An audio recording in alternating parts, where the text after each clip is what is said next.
बिस्मिल्लाहिर्रहमानिर्रहीम। अस्सलामु अलैकुम वरहमतुल्लाहि वबरकातुहू।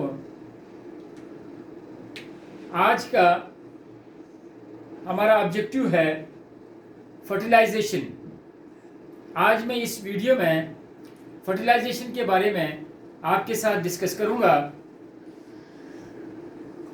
इससे पहले मैं आपसे रिक्वेस्ट करता हूं कि मेरे इस चैनल को सब्सक्राइब कीजिए और कमेंट्स बॉक्स में जाकर कमेंट्स कीजिए। टॉपिक पे आते हैं। हमारा टॉपिक है आज फर्टिलाइजेशन। फर्टिलाइजेशन किसको कहते हैं? दो हैप्लॉइड गैमीट्स, मेल गैमीट्स जो स्पर्मेटोजेनेसिस से आता है, फीमेल गैमीट्स जो ओवोजेनेसिस से आता है, ये दोनों हैप्लॉइड गैमीट्स होते हैं। ये दोनों हैप्लॉइड गैमीट्स होते हैं। इसमें half number of the chromosome होता है। इन दोनों का जब फ्यूजन हो जाता है, उस प्रोसेस को this phenomena is known as fertilisation.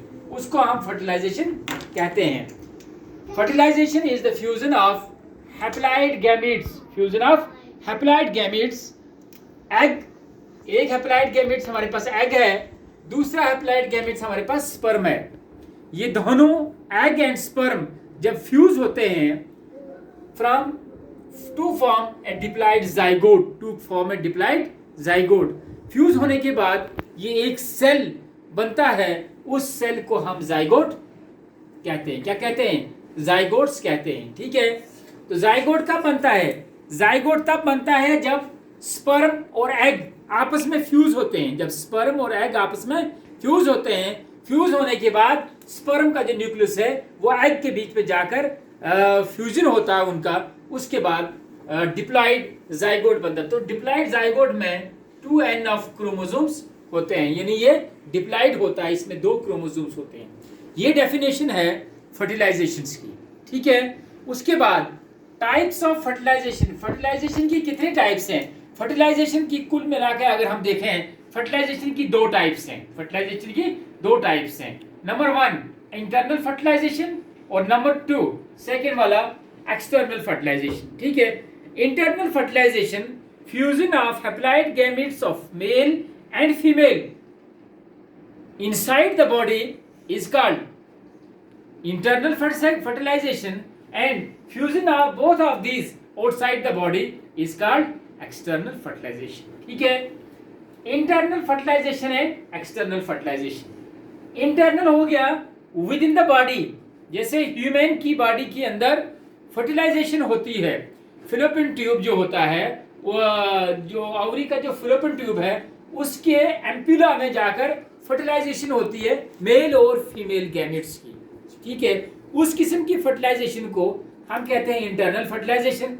External fertilisation वो फर्टिलाइजेशन होती है जो फर्टिलाइजेशन बॉडी के इस अंदर नहीं होती है, जिसमें मेल भी अपना गैमेट्स रिलीज करता है फ्लूइड में और फीमेल भी अपना गैमेट रिलीज करता है फ्लूइड में, और जाकर फर्टिलाइजेशन होती है outside the body, is called external fertilization. Sites of fertilization. Human beings की अगर बात करेंगे, कहां पर फर्टिलाइजेशन होती है? फर्टिलाइजेशन होती है, fertilization usually occur union of male and union of egg and sperm.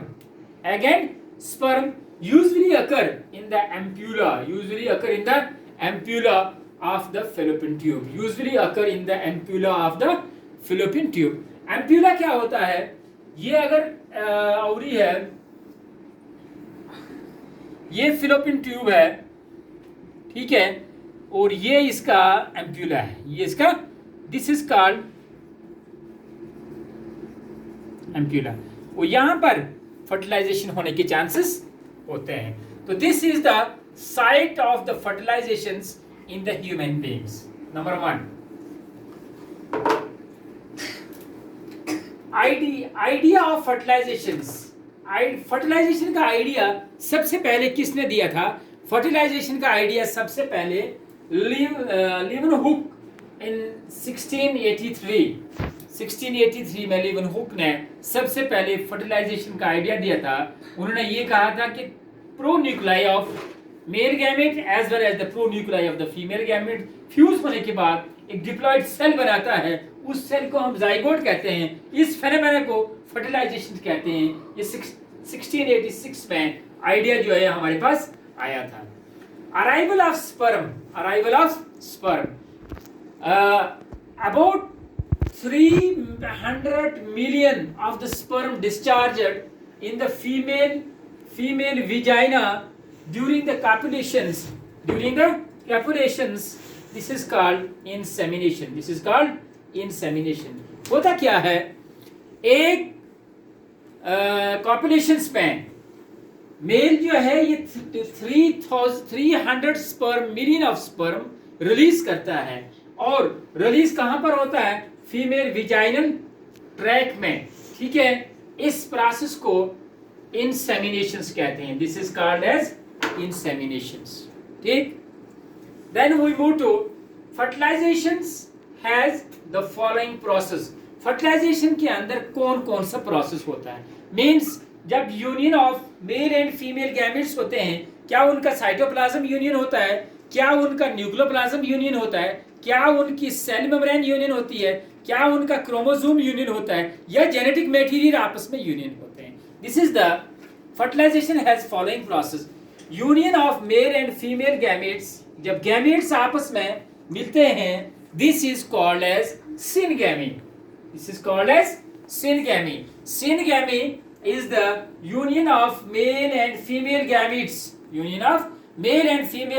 Is called syngamy. The next is intermixing of plasma cytoplasms. देखो, जब दो सेल्स का आपस में फ्यूजन होता है, दोनों सेल्स का साइटोप्लाज्म जब आपस में, मेल और फीमेल का स्पर्म और एग्स का साइटोप्लाज्म जब आपस में मिक्स होता है, उस mixing of the cytoplasm is known as plasmogamy. This is called as plasmogamy. Mixing of cytoplasm is known as plasmogamy. Mixing of male and the union of male and female gamete is known as the syngamy. These are the two terms. The third term is mixing of the nucleus. जब egg sperm का nucleus और egg का nucleus आपस में fuse होता है, तो उस समय उस टर्म को कहते हैं karyogamy. This is known as karyogamy. Then we move to intermixing of the chromosomes. अब रहा, जब न्यूक्लियस भी मिक्स हो गए, इसका मतलब है जो सेल्स के अंदर क्रोमोसोम है वो भी आपस में मिक्स होंगे। तो mixing of chromosome is called as amphimixis. These are the 3-4 important terms. What is syngamy? What is karyogamy? What is plasmagamy? And what is amphigamy? Syngamy is the union of male and the female gametes is known as syngamy. Plasmogamy is the mixing of the sperm cytoplasms and the egg cytoplasm is known as plasmogamy. Karyogamy is the mixing of the nucleus of the sperm as well as the egg is known as karyogamy, and the mixing of the chromosomes, haploid chromosome of the sperm and the haploid chromosome of the egg is known as amphimixis. This is the very important point. ये बहुत important point है इस fertilization के बीच में. Next is the basic requirement for the fertilization. Fertilization के लिए कौन कौन सी requirement का होना बहुत जरूरी है, तब जाकर fertilization होगी। अगर requirements नहीं होंगी, कंडीशन फेवरेबल नहीं होंगे, तो फर्टिलाइजेशन नहीं हो सकती है। Fertilization require the fluid mediums. Fertilization के लिए फ्लूइड मीडियम का होना, that is the important point, is the fluid medium is the most animal. बहुत से देखा गया है, बहुत से स्पीशीज ऑफ द एनिमल्स में फ्लूइड मीडियम का होना फर्टिलाइजेशन के लिए बहुत जरूरी है। मूवमेंट ऑफ द स्पर्म के लिए and the movement of the egg के लिए फ्लूइड मीडियम का होना बहुत जरूरी है। It may be the sea water in marine form, take number 1, and it may be the fresh water in freshwater form. Sea water marine form के लिए fluid होना चाहिए, और फ्रेश वाटर जो है ये फ्रेश वाटर फॉर्म के लिए, जो एनिमल्स फ्रेश वाटर में रहते हैं उनको फ्रेश वाटर फ्लूइड होना चाहिए, जो एनिमल मैराइन्स में रहते हैं उनको सी वाटर का फ्लूइड होना चाहिए, तब जाकर स्पर्म जो है मूव करेगा टुवर्ड्स द एज की तरफ। And body fluids in the viviparous animals to increase the probability of the fertilization. To increase the probability of fertilization. Fluid medium इसलिए होना चाहिए कि फर्टिलाइजेशन की प्रोबेबिलिटी जो है, चांसेस जो है वो इंक्रीज होते हैं, यानी वो बढ़ते हैं अगर फ्लूइड मीडियम होगा। फर्टिलाइजेशन जल्दी होने के चांसेस होते हैं। अगर फ्लूइड मीडियम नहीं होगा तो फर्टिलाइजेशन होने के चांसेस बहुत कम होते हैं। लिहाजा basic requirement for the fertilization is the fluid mediums. ठीक, अब हम आते हैं capacitation of the sperm. Means sperm की कितनी कैपेसिटी है, स्पर्म की कितनी कैपेसिटी है। ठीक है, secretion of female genital tract. Sperm जो है ये सिक्रीट होता है कहां पर जाकर, फीमेल जेनिटल ट्रैक्ट में। उसके बाद removing coating substances deposit in the surfaces of the sperm.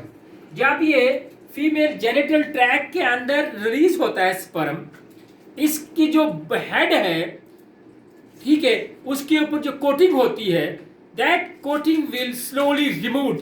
वो कोटिंग आस्ता से रिमूव होने लगती है, पर्टिकुलरली दोज इन द एक्रोसोम्स।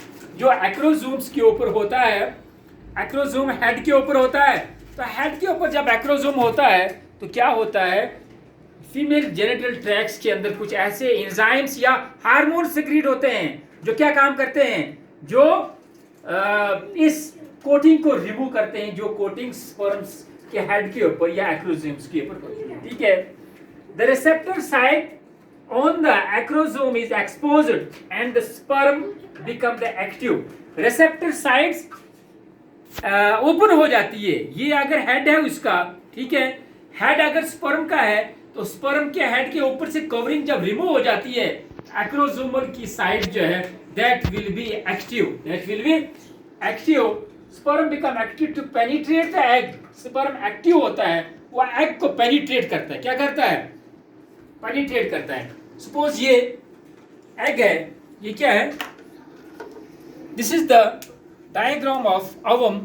ठीक है, मान लेते हैं ये एक egg है, तो ये जब फीमेल जेनिटल ट्रैक्ट्स के अंदर एग होता है तो क्या होता है, एंजाइम्स कुछ सिक्रीट होते हैं, दैट विल रिमूव द, जो हेड होता है स्पर्म का, इसके जो कोटिंग होती है ये वाली रिमूव हो जाती है, एक्रोसोम बिल्कुल सामने आ जाता है, तो इसकी कैपेबिलिटी जो है ये बढ़ जाती है, कैपेबिलिटी इसकी बढ़ जाती है। जब कैपेबिलिटी इसकी बढ़ जाती है तो ये क्या करता है, पेनिट्रेट होने की कोशिश करता है और ये एग के अंदर पेनिट्रेट हो जाता है। This is the capacitation of the sperm. ठीक है, द नेक्स्ट हम आगे चलते हैं। oocyte can live 72 hours. oocyte can live, जो एग होता है, can live 72 hours but can be fertilized only first 24 hours. oocyte जो है ये 72 घंटे तक फीमेल जेनिटल ट्रैक्ट के अंदर जिंदा रहता है। उसके बाद ये रैप्चर हो जाता है, लेकिन एग को फर्टिलाइज करने के लिए सिर्फ 24 आवर तक जो एग जो है फर्टिलाइज हो सकता है, इसके बाद ये फर्टिलाइज नहीं हो सकता है। Fertilization is the species specific. Fertilization क्या है, स्पीशीज स्पेसिफिक है, यानी किसी और स्पीशीज का स्पर्म जो है वो किसी और स्पीशीज के एग को फर्टिलाइज नहीं कर सकता है। क्यों कि एग के ऊपर और स्पर्म के ऊपर रिसेप्टर और एंटी रिसेप्टर्स होते हैं। ठीक है, रिसेप्टर रिकॉग्नाइज करता है एंटी रिसेप्टर्स को, रिकॉग्नाइज करने के बाद इनकी फ्यूजन होती है। क्या होता है, फ्यूजन होता है। और egg and ovum secrete the chemicals. Egg क्या करता है, ये केमिकल सेक्रीट करता है, उस केमिकल को हम फर्टिलाइजर कहते हैं। एग क्या करता है, एक केमिकल सेक्रीट करता है, उस केमिकल को फर्टिलाइजर कहते हैं। वो केमिकल बना है ग्लाइकोप्रोटीन का। किसका बना है, ग्लाइकोप्रोटीन्स का। ठीक है, ग्लाइकोप्रोटीन्स के अंदर क्या होता है, एक तो मोनोसेक्राइड होता है, दूसरा अमाइनो एसिड्स होते हैं। क्या होता है, मोनोसेक्राइड्स एंड अमाइनो एसिड्स। ठीक है, sperm has its on surface protein substances. और स्पर्म क्या करता है, ये भी एक प्रोटीन का सब्सटेंसेस, एक केमिकल सिक्रीट करता है, this is called anti fertilizin. This is called, egg secrete करता है केमिकल फर्टिलाइजन, स्पर्म सिक्रीट करता है anti fertilization, anti fertilizin. Anti fertilizin recognize करता है फर्टिलाइजन को, तब जाकर फर्टिलाइजेशन होती है।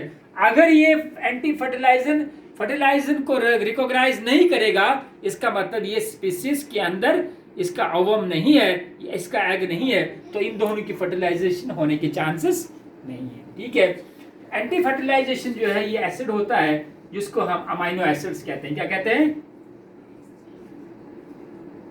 Amino acids. ठीक है, अब है हमारा लास्ट का जो point, physical and the chemical events of the fertilization. Fertilization के बीच में कौन सा फिजिकल इवेंट होता है और कौन सा केमिकल इवेंट होता है। ठीक है, हम देखते हैं, ये हमारे पास एग है, ठीक, ये इसकी मेम्ब्रेन है जिसको हम प्लाज्मा मेम्ब्रेन, ठीक है, कहते हैं। इसके बाहर ये जो मेम्ब्रेन है, this is called as zona pellucida. ये जो इसके सराउंडिंग में ये बॉल टाइप्स मेम्ब्रेन है, this is called as corona radiata. This is called as corona radiata. ये है first polar body, these are called as spindles. ये जेनेटिक मटेरियल है, ठीक है। तो this is the structure of egg. किसका है? Structure of egg. यहां पर हम देखते हैं physical and the chemical events of fertilization. Physical and chemical event of fertilization, ठीक है, ये आपने देख लिया है। अब अगर हम यहां पर आते हैं, हम ये देखते हैं, ये जो अभी हमने पढ़ा है स्पीशीज स्पेसिफिक के बारे में। मान लेते हैं ये एग है, ये क्या है? एग है। This is the sperm, this is the sperm, ठीक है। एग के ऊपर ये फर्टिलाइजन है, दिस इज कॉल्ड एज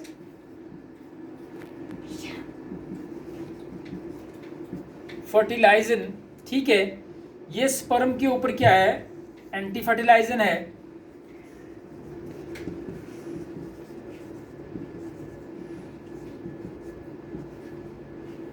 ठीक है, दिस इज एंटी फर्टिलाइजन। ये ठीक, ये एंटी फर्टिलाइजन रिकॉग्नाइज करता है इस फर्टिलाइजन को, तब जाकर ये लॉक एंड की वाला जो थ्योरी है, ये लॉक एंड की वाला, दिस इज ये these are called as receptors. These are called as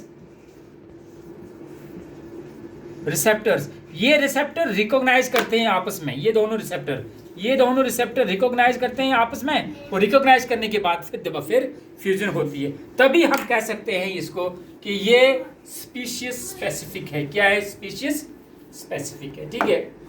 हम यहाँ पर चलते हैं इसकी फिजिकल और केमिकल फर्टिलाइजेशन के बारे में, ठीक है। इसमें पहला इवेंट है हमारे पास एक्रोसोमल रिएक्शन। एक्रोसोमल रिएक्शन क्या होता है? आप यहां पर देखोगे, क्या देखोगे? सपोज करते हैं ये एग है, ये क्या है? एग है। इसके इर्द गिर्द ये वाली मेम्ब्रेन है, ठीक है। इसके साथ में दिस इज कॉल्ड, इसको हम कहते हैं जूना पैलेस्यूडा, ठीक है। ये हमारे पास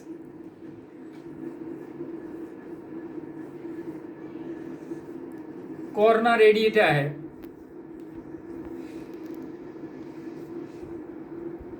ठीक है।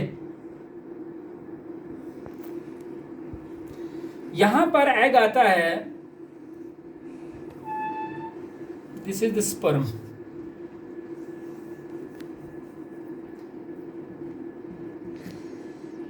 ठीक है। ये एग का न्यूक्लियोप्लाज्म है, ये एग का न्यूक्लियस है। एक्रोसोमल रिएक्शंस क्या रिएक्शंस होती हैं? oocyte in the fallopian tube is surrounded by the zona pellucida। जो ये है zona pellucida, ठीक है, ये वाली जो मेम्ब्रेन है, this is called as zona pellucida and corna radiata, these are called as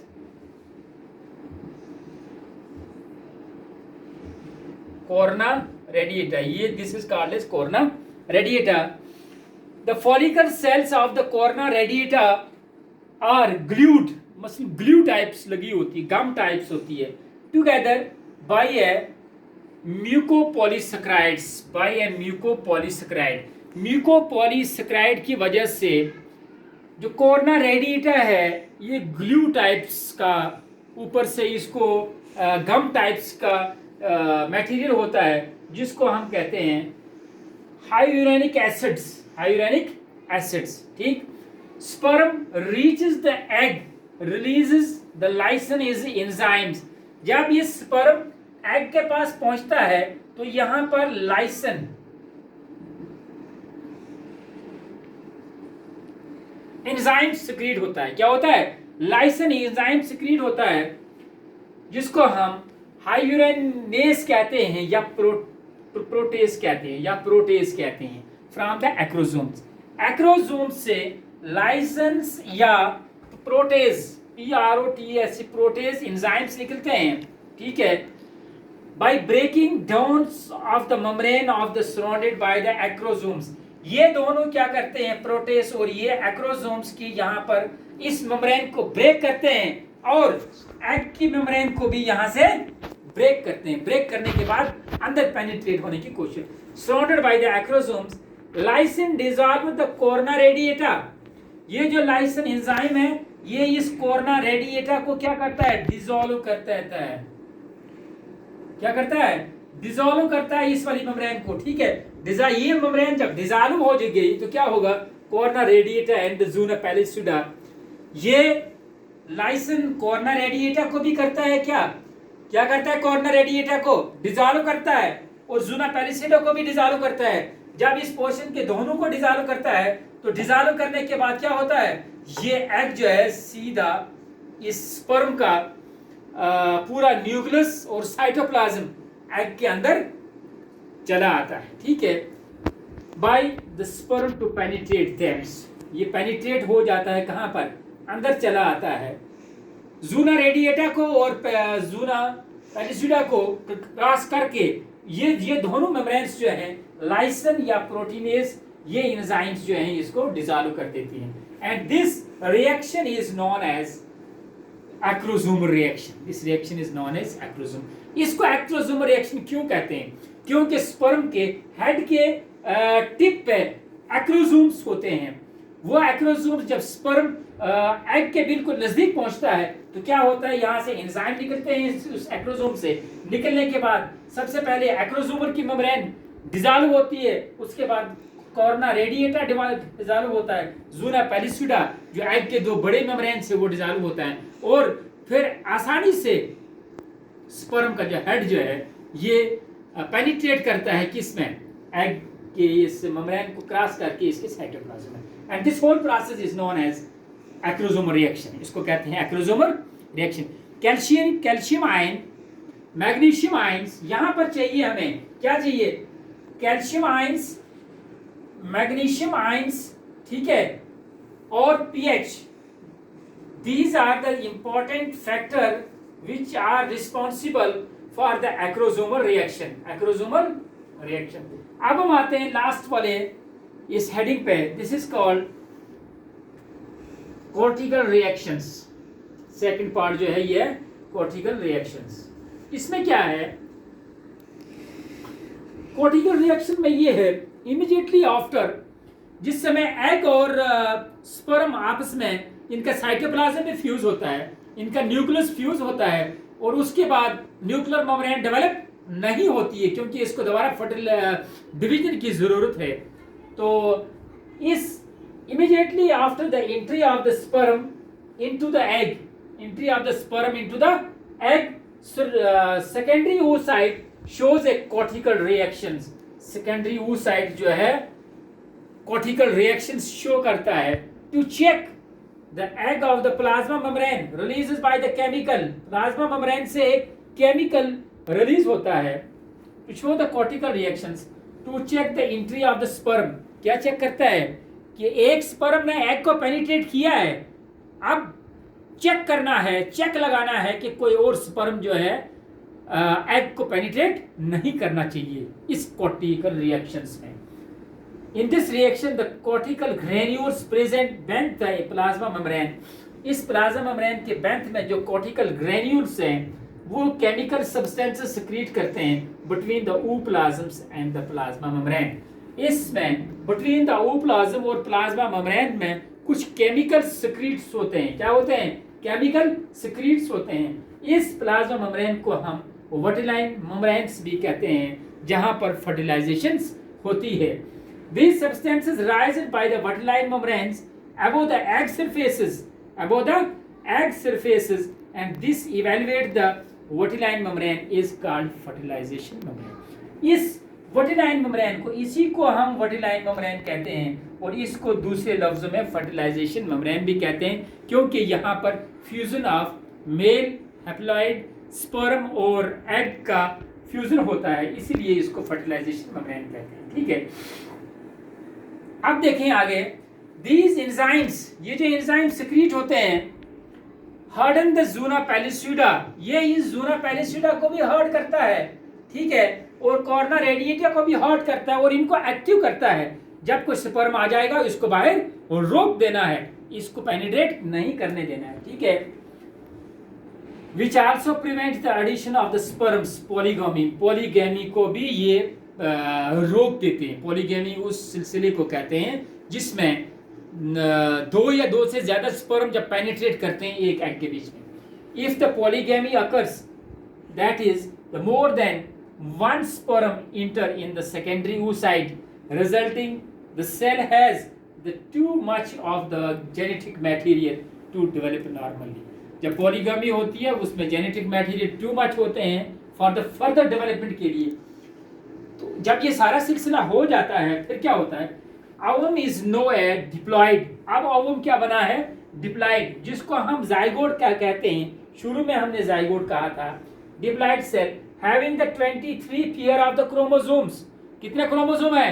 23 pair of the chromosomes, number 1, and is termed as the zygote. और उसके बाद जब डिप्लॉइड सेल बन जाता है जाइगोट, इसके बीच में 23 पेयर ऑफ द क्रोमोसोम्स होते हैं। कितने क्रोमोसोम होते हैं? 23 पेयर ऑफ द क्रोमोसोम्स होते हैं, उसको जाइगोट कहते हैं। जाइगोन मींस याक टुगेदर।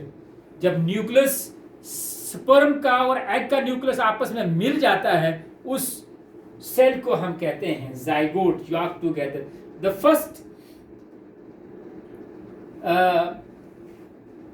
फर्स्ट सेल, जो पहला सेल बनता है zygote of the new individual thus comes into the existence। यहाँ से अब लाइफ, डिवीजन, क्लीवेज, उसके बाद ऑर्गन सिस्टम बनना शुरू हो जाता है। However, it has 46 chromosomes. Total number of the chromosomes in the human diploid cell is the 46, rather than organized the nucleus with the nuclear envelope।